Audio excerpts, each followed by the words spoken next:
people. If they wrote a book, not that many read it. If they did a video or a movie, not that many watched it. If they gave a talk, not that many attended. The internet has leveled it all out. They now have the same access to our young people that you do, and you better wake up to that. Just one click away. Second, the internet, this data glut has captured the minds of children younger and younger and younger. You say, what do you mean? Well, 25 years ago, if somebody was here speaking, raising money, say, for this church, for a youth building or something like that, every single speaker straight across would always say, well, if you don't reach them by 18 years old, you won't reach them. You know what it is today? Their 12th birthday. If you don't reach them by their 12th birthday, you probably won't reach them. You see, 25 years ago, if you didn't reach them by their 12th birthday, 36% would still come to Jesus. You know what it is now? 4 to 10% will ever come to Christ and never even begin to develop a biblical worldview. 4 to 10%. Do you see the trend? Then it creates an intellectual skepticism. Back when Al Gore invented the internet, I'm trying to keep a straight face, especially watching him the other night on TV. When they came out with the internet, pastors, youth, everyone was saying, apologists saying, oh, this is going to be so wonderful, going to usher in all this truth, this certainty. I'm sitting there scratching my head and saying, what are you talking about? This information glut will bring in probably the greatest period of skepticism intellectually ever. And I was a prophet, not a biblical prophet. I just read stats. And I don't stick with the little narrow stats like this. I go back 5, 10, 15, 20, 25 years. That's how you catch trends. That's how you stay out on the cutting edge. Not when you're looking at research like this.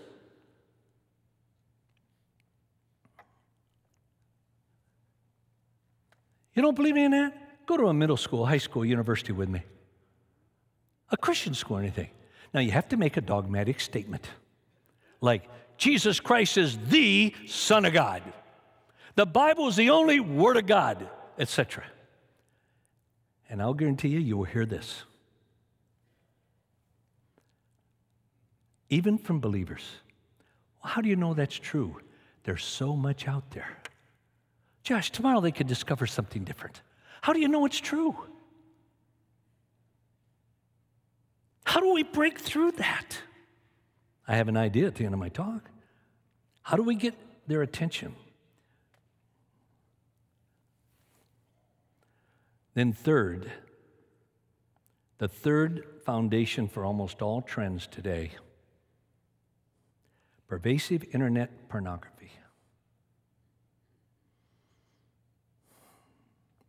You want to look at trends?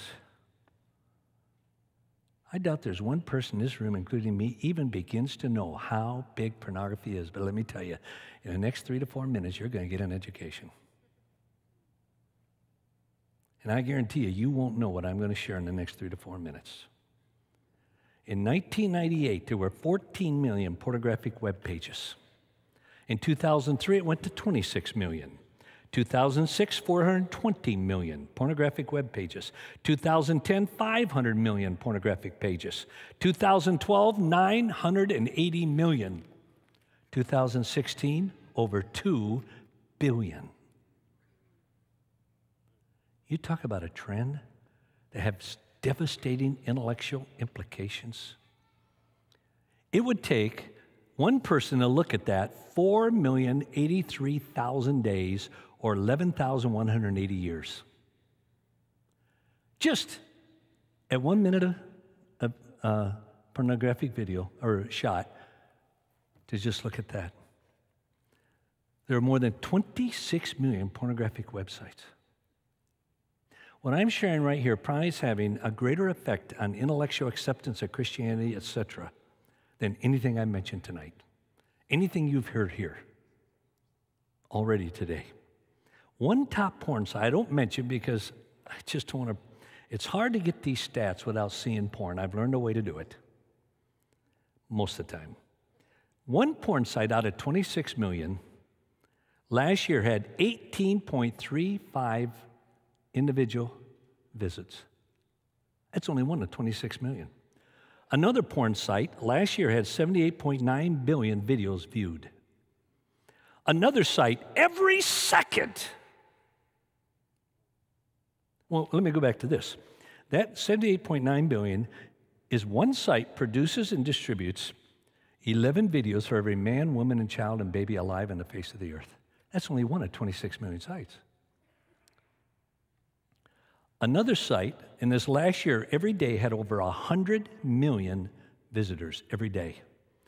Another site every second, 4,000 new pornographic videos were being shown and watched. Every second. And it's only one of 26 million. Another site, well, you take all the porn sites together. Last year, 6.3 trillion pornographic videos. Look, half of you here were watching those. Probably over half of you here. Especially if you call yourself a fundamentalist, you have a 90% greater chance than a secular person watching pornography.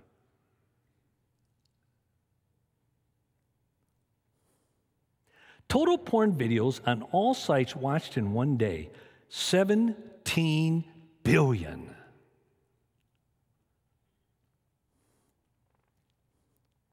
One site of videos distributed, 190 billion every month. 190 billion. That would equal 55,550,000 CDs every month on just one site. Another site transfers 4,000 pages of porn per second. That's every 60 seconds, 240,000. 8.5 by 11 pictures of pornography.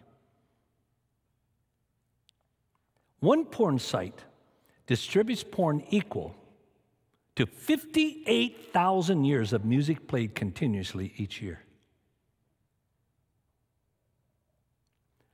Another site is one of the larger ones, this one is.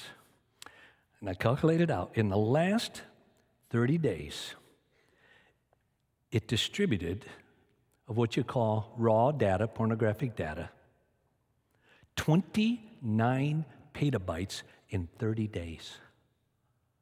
Do you know how much that is? This is one site. In the last 30 days, distributed pornography, if printed out, it would fill 540 million four-drawer file cabinets. Folks, do you get that? Don't sit there and tell me your children, your grandchildren won't see it. Get your head out of the sand. Your precious little grandchild, your precious little daughter, little son will see pornography, period. I don't care how much you pray for them. I don't care how much you teach them the Word of God. I don't care if you isolate them, homeschool them, charter school. I don't care if you have all family devotions 8 hours a day. Your child will see pornography, period. It's that huge. It's like saying to a child, I never want you to listen to music again. You can't do it in culture. Same thing with porn. Another site, oh, this is incredible. One porn site printed on 8.5 by 11 paper each day, 1.3 petabytes would fill the entire Empire State Building. In the last 30 days, they distributed enough pornography to fill 30 Empire State Buildings, or 365 in the last year. 1 month of photos produced of pornography would be 1.392 million miles long, and it would wrap around the earth 58 times. You think your child would not see pornography? Wake up. Now, here are some of the trends that's come out of these three. One with truth. One with truth. They did a major study. Why are young people flocking away from their church, their faith? Christian Smith, who was at UNC, now he's at, Notre Dame. They did a huge study, open-ended study. In other words, a closed-ended study is, out of these 5 things, what's number one? Open-ended, well, what's number one? So in a closed, it could be 60, 70%. In an open-ended, 8% could be number one. in an open-ended question, why are you walking away from your faith and becoming non-religious? 32% says it was because of intellectual skepticism or disbelief. No one would answer my questions. 28%. Now think of that. The first two, 32, 28, that's 60% in an open-ended question. 28% said it wasn't relevant to my life. Their phrases went like this: some stuff is too far-fetched for me to believe. Well, there's no real proof. Too many questions that I can't answer. 63% of evangelical young people said they would attend a church if that church presented truth in an understandable way that relates to my life now. Don't you ever teach apologetics in a vacuum. All truth was given for relationships. And it bugs me, and I would say half of or more of all the apologists I know, the famous ones and everything else, they teach truth for the sake of truth. Truth was given to be applied to relationships. Our relationship with God, relationship with the Father, relationship with the Holy Spirit, relationship with the believer, with the non-believer, the relationship with our mom, with our dad, with our parents, with our children. All truth was given for relationships. That's why I don't call myself an apologist. I call myself a relational apologist. And one man, you know him all, he called me one time and he said, why is it you go to the university and thousands come to Christ, I go to the university and maybe 20 will come to Christ? I said, very simple, you're doing it wrong. You're doing it wrong. You don't teach truth for the sake of winning an argument or teaching truth for the sake of somebody knowing truth. You teach truth for the sake that they apply it. And you apply it. UCLA, the percentage of college students who never attended religious services doubled in the last 2 years from the time they entered college until their junior year. Walked away from the church. You know why? Now, what I'm going to share here, I really believe is true, but it's contrary to probably everything you've ever taught. The reason, according to research, isn't the indoctrination by the faculty. The research study UCLA does every year, they've done it for 50 years. I got on my cell phone the 50 years results of their research. Same questions, everything. You can see trends. You know what they said it was? Number one reason for walking away in the university? Not the professor, but the influence of fellow students. Peer pressure.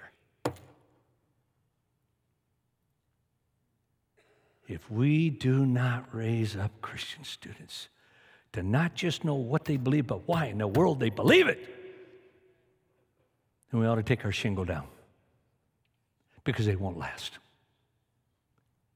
And everybody talks about the professors, and they should be talked about. But what research shows is the greatest problem are secular students. They're more equipped, and there's more of them. As it says, the liberal peer groups are far more common than conservative groups, UCLA study. Approximately 70% of American youth drop out of church between the ages of 18 to 22, Rayner research. At the May 2009 Pew Forum on Religion and Public Life, top political scientists reported young Americans are dropping out of religion at an alarming rate of 5 to 6 times the historic rate. For every one person who joins the Catholic Church today, there are 6 leaving.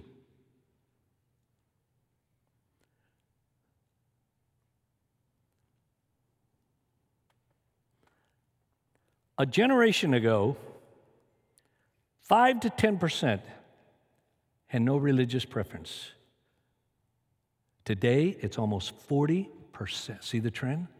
40% have no religious preference. An estimated 80% of those reared in the church will be disengaged by the time they are 29. Their only moral code is, according to the UCLA research and Barna Group and Gallup, is each individual must decide for himself what is right and wrong, taking into account his needs, desires, hopes, and dreams. Now, Christianity Today had a very insightful article. Listen to this. This reflects a changing worldview. A growing percentage of Americans don't believe in right and wrong. They don't believe that there's absolute truth. And if there's no absolute, now listen to this, then they're reluctant to talk about morality. I believe I can prove, and I almost feel like writing about a 15-page documented paper on this. The issue with Hillary, with the emails, and Bill Clinton, and all the sex, and with Trump, it's not a moral issue, folks. It can't be a moral issue with what all the statistics shows about the American population. It's a political issue disguised as a moral. And if you don't realize that, you go into debate with any of them, you'll be lost. It's not a moral issue. It can't be. It's how you get across your political view. Chief reasons they gave for walking away from Christianity. These are all documented. Modern science somehow undermines the claim of the faith. 2, rational thought makes religion go out the window. Number 3, lack of scientific evidence of a creator. Number 4, religion reason somehow is incompatible. Number 5, religion just seems to be the opiate of the people, Karl Marx. Religion amounts to a projection of our idealized self-image, Ludwig Feuerbach. Number 7, religion is like a waking dream, a wishful, fulfilling fantasy, Sigmund Freud. That's today. Number 8, Christians seem to behave so badly. Number 9, it says 7, but it's 9, religion is the greatest source of conflict in the world. Some of the other studies shows that half of all U.S. adults believe ethics and morals are based on what seems right to a person based on their own judgment and ideas. 90% believe people shouldn't criticize someone else's life choices.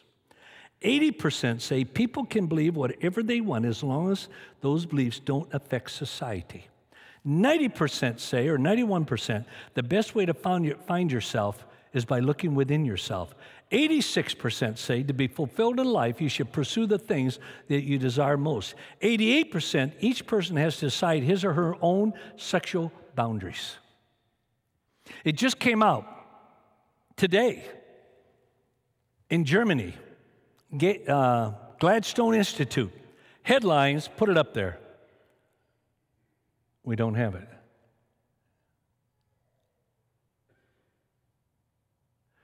I'll be darned, I wonder what happened. But anyway, it said, oh, I wish I had the PowerPoint here. It said, Christianity has been rattled in Germany. Rattling. In other words, it's lost all influence, everything. And they said within 20 years, it'll be obsolete, just by the current trends and stats.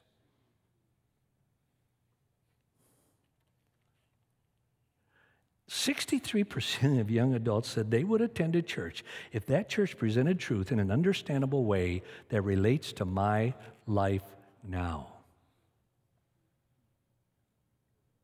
I commissioned a number of months ago the largest study ever commissioned of pornography in the church, $285,000. Instead of 300 scientific interviews, we did 3,000. So I have stats that nobody else in history has ever had with a 99% accuracy.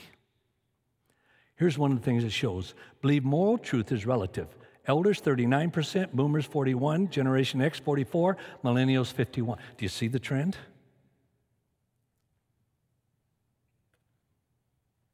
Look at porn. Christian men, this is sad. Look at the trend. Who actively seek porn. Now, we did active Christians. That's when we refer to a Christian means an active Christian. And second, that actively pursue porn, actively seek out porn. In other words, they can say, well, yeah, I was looking at just flash by. No, that doesn't count. These stats are in people, active Christians who actively seek out porn. 36 to 60-year-olds, 17%. 25 to 39 years old, 65%. 13 to 24, 81%. I tell pastors in your church, your most evangelical church, when you get preached, look out over the audience. 81% of everyone 34 years and younger, 81% pursue actively pornography. Of women, 18 to 24, 56% of active Christian women seek out regularly porn on the internet.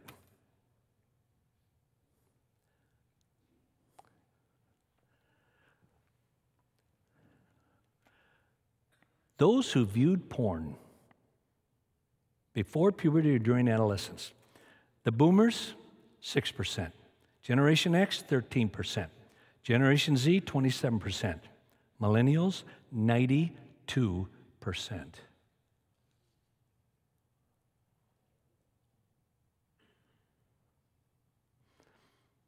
I was in the Middle East.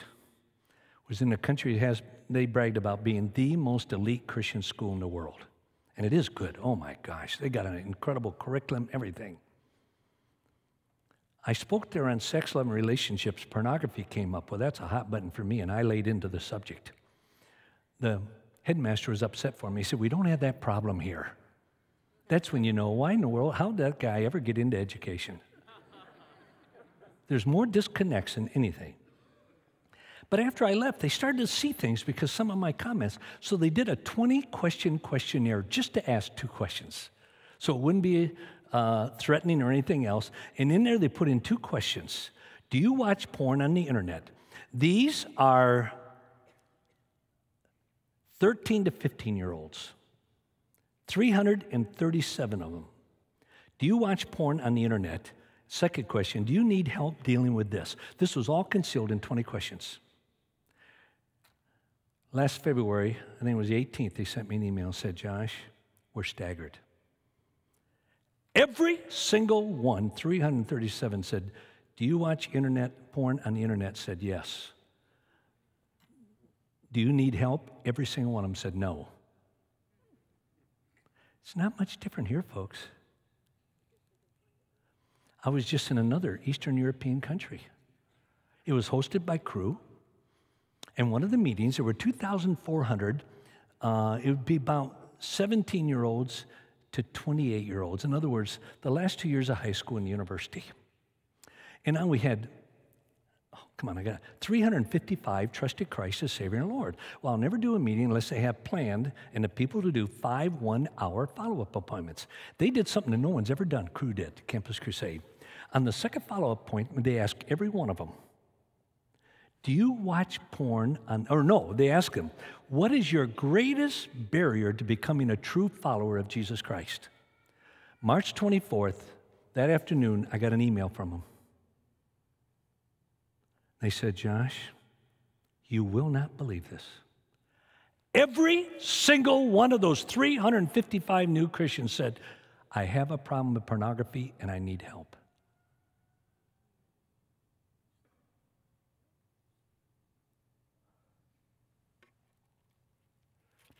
I was at what I would consider the greatest evangelical, Bible-centered, más o menos fundamental Christian school in America. My son-in-law graduated from there. I did their big thing for supporters and alumni of all about 5,000. And you're supposed to speak on, every speaker spoke on what is the greatest hindrance to the gospel and encumbrance. And I said, everybody's going to have to speak in the same one. You don't even have to pray about that. It's pornography. Get smart. It's pornography. It's not atheism. It's not skepticism. It's not evolution, anything. It's pornography. So I spoke on it, but in this school, you just didn't speak on that. Ooh, all the big name speakers were sitting right in front. There's probably some here sitting right in the front, and I said, I knew I was going to come out a hero or a heel. And for 55 minutes, and it went viral on the internet. 55-minute talk went viral. Hundreds of thousands watching it.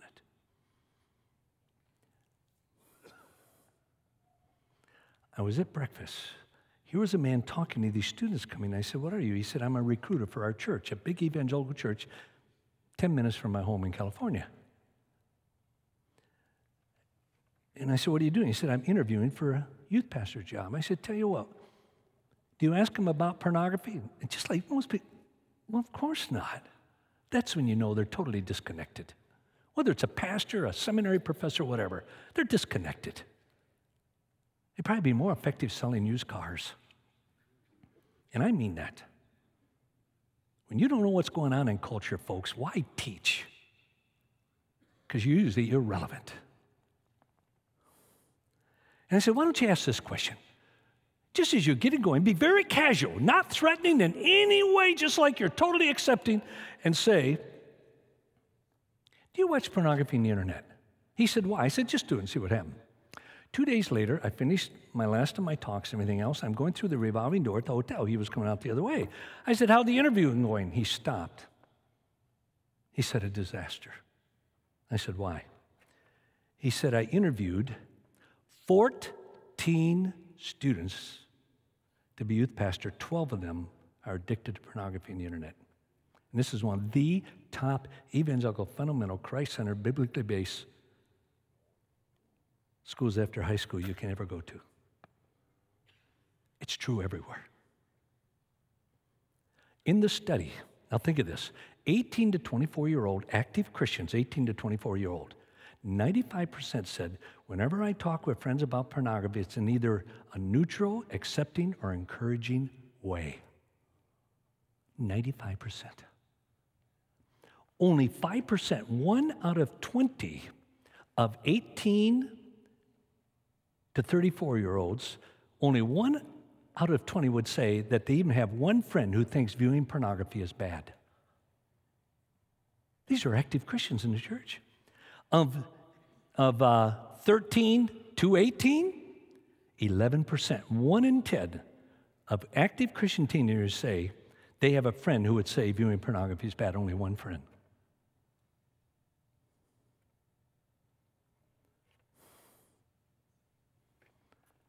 Look at this. Homosexuality accepted, 40% 2001, 60% 2016.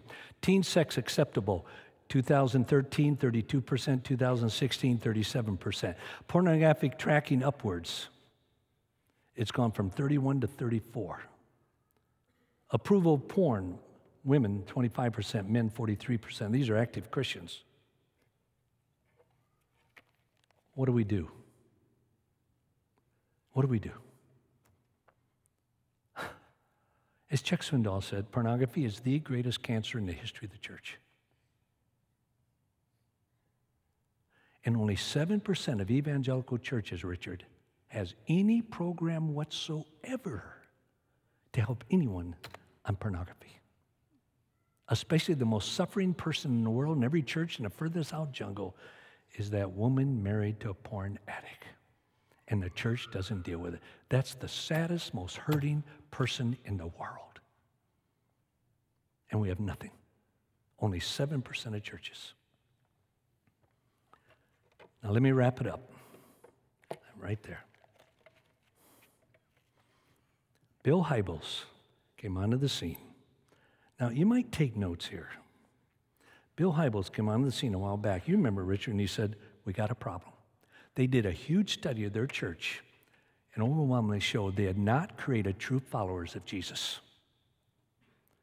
That they had a complete generation at that church who had never passed their faith on to the next generation. When about 130 AD, a man came onto the scene and said, we have a problem. It was Justin Martyr. You see, when I read books on worldview, my disappointment in most books, they go back to the first century church. Now, take this with a grain of salt. The first century church was a failure. Isn't that awful to say? Now, I'm doing a little bit tongue-in-cheek. But do you realize in the first 100 years, there were less than 25,000 believers in the world? After 100 years, Justin Martyr came on the scene and said, we got a problem. We're not creating true disciples of Jesus Christ. We're not creating disciples who are passing their faith on to the next generation. Same thing Bill Hybels said. Except Justin Martyr uttered 3 words: believing, belonging, behaving.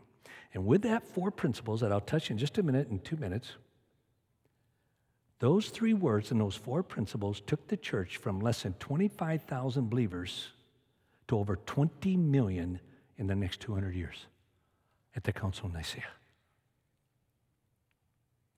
Believing, belonging, behaving. Now here is what, in fact, I don't have my book here with me on there. The book, The Unshakable Truth, is probably the most significant book I've ever written in my life. It's hard to say when you got evidence out there and more than a carpenter said, but it's the most strategic book I've ever written, The Unshakable Truth. Justin Martyr said there's 12 truths to create true followers of Jesus. Not 9, not 11, not 13. 12 truths.